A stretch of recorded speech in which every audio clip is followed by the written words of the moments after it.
So now that we've created our first close-up on Ziva, we can now start to take a look at what it might look like to get the reverse coverage on Trey. We can start to explore with different focal lengths and lenses that we'd like to cover our scene with. For example, we could play around with this close-up shot and see if we can find something a little more interesting by changing our focal length and field of view, which will in turn change the composition. And for this shot, let's turn around and grab this close-up on Trey. I already have this camera right here already created. We're going to take a look what that looks like. And here we have it. We have like a high angle, wide angle lens kind of close up on Trey. Just something different, something to take a look at and to explore and see what it does for us. So in this case, I have a 24 mil, and it's if we pop out, we'll see how close it is to Trey here, and feeling pretty intimate. We're nice and close on a 24 mil, and just to see what it does for us feeling wise. So we'll create a new camera just so that we can show you how to get to that result. In this case, I'm going to take the close-up Ziva camera here, and we're going to duplicate it. You can do it a couple ways. You can go Control C, Control V, or copy paste, and that'll create it that way. I'm going to delete that, or you can just click and drag by holding Alt and then clicking and dragging that camera. That'll just duplicate it as well. So we have our close-up Ziva 2. We're actually going to call this close-up Trey V2, like we did earlier. And that'll be our working camera as we try to find our shot. So let's go ahead and possess Trey V2, and hit G to disappear those cameras. And let's take a look at what we have here. So typically, if you were doing cross coverage like this, you would want to try and match the shot that you had on the other side. So it could be something like this. It doesn't have to be perfect, but if we switch to Zivas, yeah, it's something like that, right? So this is what you would typically do: is you would match it. You'd probably even find the height and distance from the subject, just to match it. If you wanted to stay pretty meticulous with it, you could do it that way. Or, it doesn't have to be, right? It could be anything you want. So in this case, we're going to swap lenses. We're going to try something a little bit different, like the high angle and whatnot. So let's go ahead into the details panel for close-up Trey V2. You'll see that we're still on that 40 mil that we had for Ziva. And we're going to try for now, just take a look at like a 100 mil close-up would look like. And let's back it out to like a chest up shot, something like this, for example. Let's slide our focus into more sharp. There we go. Let's take our look at our focus debug plane, make sure that we're sharp. There we go. And here we go. We have a 100 mil, maybe come a little lower, do something like that. That light in the frame up here. Not a ton of interesting stuff happening on the left of frame. That's why I'm kind of avoiding it a little bit. Maybe something like this is a good frame for looking at this 100 mil shot. So here's a long lens close up. And compared to our other shot, you'll see that it's a very different feel. Even though it's a close up and we're still on him, we have a different story that we're telling with each lens, right? On this 100 mil, you can tell that we're detached from the actor. We're further away. Why can we tell that? Well, subconsciously as human beings, we kind of can pick up on the field of view is pretty narrow, that we can feel that we're further away from the actor on a 100 mil lens, and that detaches us from the situation. If we had some foreground in the shot, like if we had something right here or right here, we'd even feel even more removed, because we'd feel like we're looking in on a situation where we're voyeurs, we're being let in on the action, essentially. And that could work really well, like a movie like Tinker Tailor Soldier Spy, which is a movie about espionage. That's all they do. They have really long lenses shooting from across the room or across the street, even on probably, I don't know, like 500 mil lenses or something like that sometimes. And it creates a really interesting feeling, and 100% supports what the movie is about, which is, spies. In which case that you would want to feel removed. You would want to feel like somebody's watching and looking in because they shouldn't be. That's the feeling that they wanted to create as filmmakers. And so they made these choices with the lenses and the composition and so on. On the flip side, though, if we wanted to take a look at what a wide angle close up would look like, we can go ahead and change our current focal length from 100 mil to maybe like a 24. We'll do that and we'll move in for a close up shot, chest up kind of situation. You can go a little more frontal for this one. And let's go again and find our focus. There we go. Focus debug plane. There we go. And here we have a 24 mil close up, which is a pretty wide angle lens to frame up a close up on. And immediately you notice that we just feel physically closer to the actor because we are.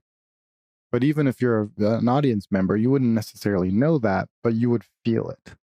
And that's what, choosing lenses and how you're going to do, which lens you're going to choose for a close up will do to an audience.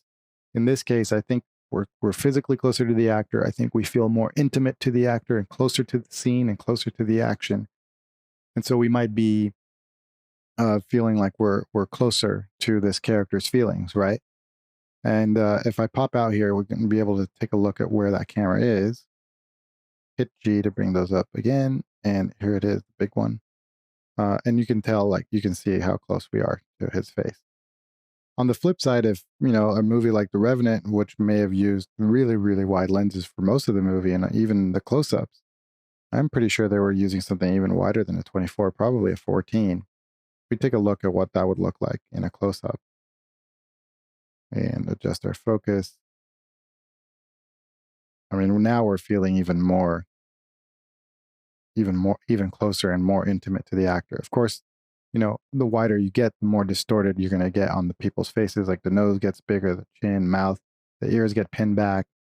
We're so close on a wide lens that we are distorting people's faces. So something to watch out for.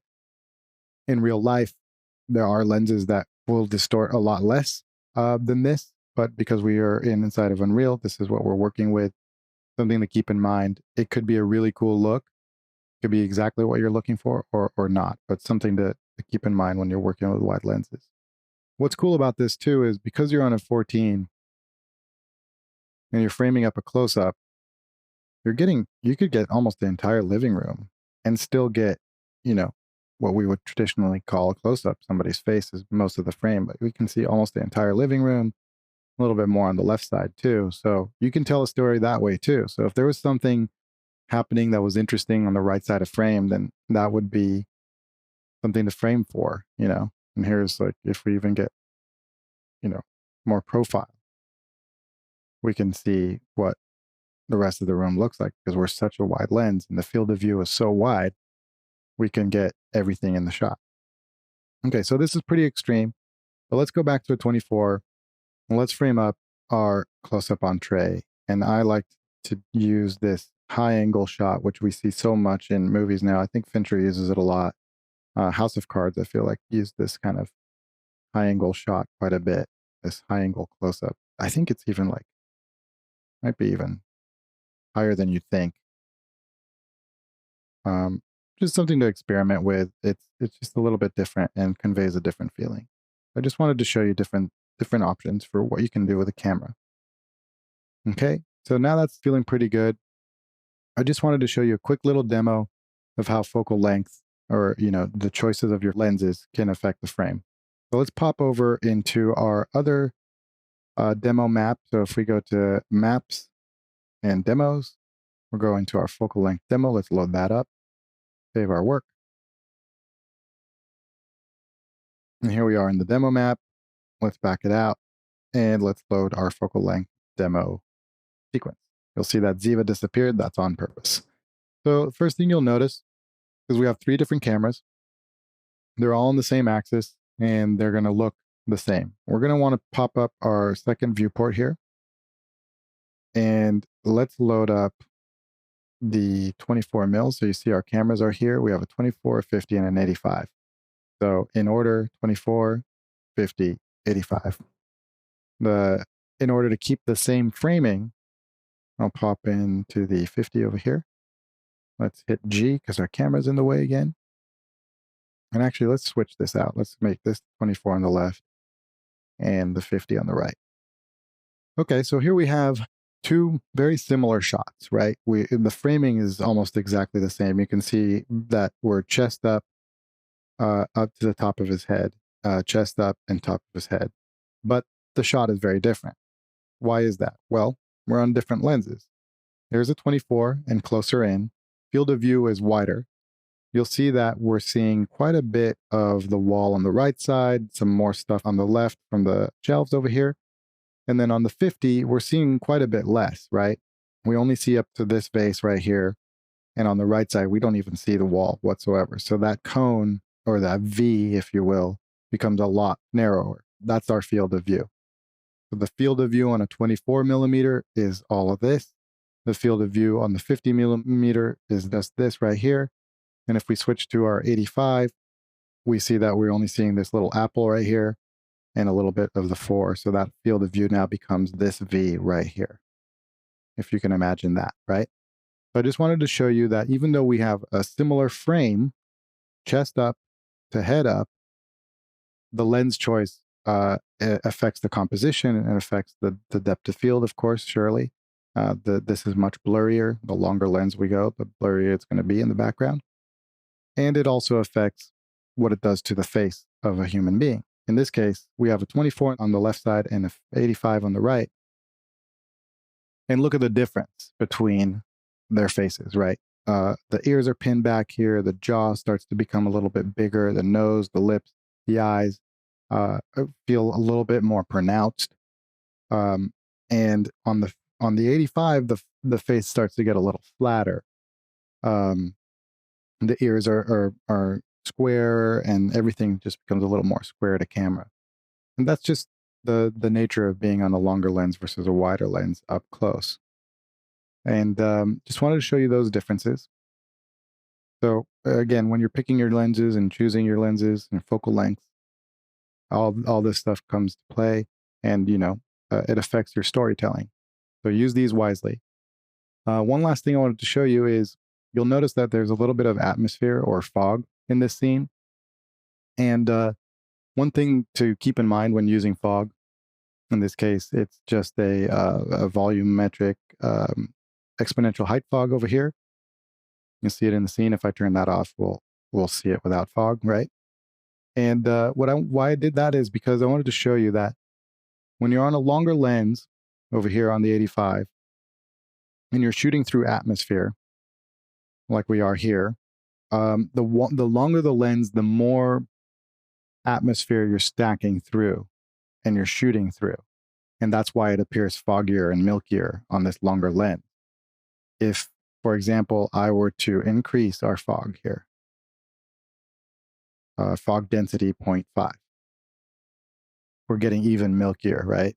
And if I were to exaggerate that, you see that the fog is still prevalent over here on the 24, but a lot less, right? A lot less. And the reason for that, to demonstrate here, is because, check it out. On the 24 mil, there's only this much fog to shoot through, right? Between that and our subject, our actor. Whereas on the 85 mil, look at the distance that the lens has to travel through fog in order to get to our subject. And in this case, you'll see that that's a ton, and it milkies up the image, and it's something pretty much undesirable. So if you're using haze on set, if you're doing this physically, the same applies. You're going to want to use wider lenses up close to shoot with haze in the scene, because then you'll avoid this kind of situation right here. So I'm going to go back to 0.3, which is what we had earlier, a more realistic fog level here. And I'm going to demonstrate that with another one of our cameras. We're going to just duplicate this 24 mil. I'm going to copy paste it. And just for demonstration purposes, we'll call this 24 mil fog. And we're going to jump in here and look at that lens. Okay. And what I'm going to show you is just a quick little, because now we have more depth looking this way. You'll see that we have our fog playing in the scene, right? But it's mostly just affecting our background, not affecting our subject. It's not affecting the foreground. This is not super milky right here and much more desirable. So I wanted to show you this tip. It took me some time to figure this out on set. I wanted you guys to check it out, and it can be demoed so easily in Unreal. It affects it in Unreal just like it does in real life. And again, just a great way to kind of demo these kind of things and test them out ahead of time before you go on set. So this is a 24 mil. We're a little closer to the actor. The fog and the haze is still playing into the scene, but we're not affecting the foreground. We're not milking up our actor. So that pretty much covers it for this module. I just wanted you guys to check it all out. You now know that by changing focal lengths and camera positions, we kind of examined how different choices can convey a totally different story, right? This is a great way to subconsciously impart a variety of sentiments on your audience. So make sure you use that to your advantage and keep on shooting.